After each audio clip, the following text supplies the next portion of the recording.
Good morning, primary class. This is your lesson for Monday. Timothy admired Paul and Barnabas very much. Perhaps he had seen the miracle that Paul had done in Lystra when the lame man was healed. Acts 14, verse 8 through 10 tells us more about that.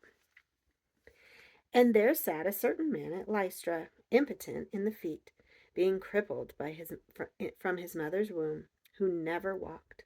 That means that he was born unable to walk. The same man heard Paul speak, who steadfastly beholding him, and perceived that he had faith to be healed, said with a loud voice, Stand upright on thy feet. And he leaped and walked. Oh, wonderful. Perhaps Timothy got to see that.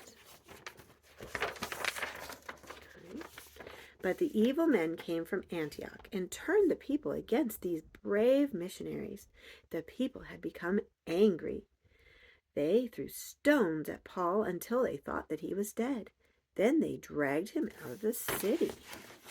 Verse 19 tells us about that. And there came thither certain Jews from Antioch and Iconium, and persuaded the people, and having stoned Paul, drew him out of the city, supposing he had been dead. Those who were believers in Jesus, including Timothy, went to where Paul was lying, and they stood around his body, probably praying and crying. What suddenly happened? Verse 20 will tell us. Howbeit, as the disciples stood round about him, he rose up and came into the city, and the next day he departed with Barnabas to Derbe. Oh, how wonderful.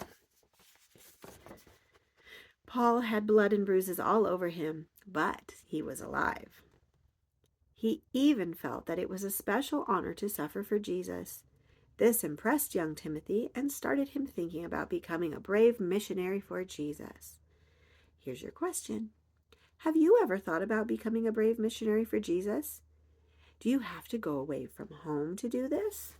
We'll find out more about our story tomorrow.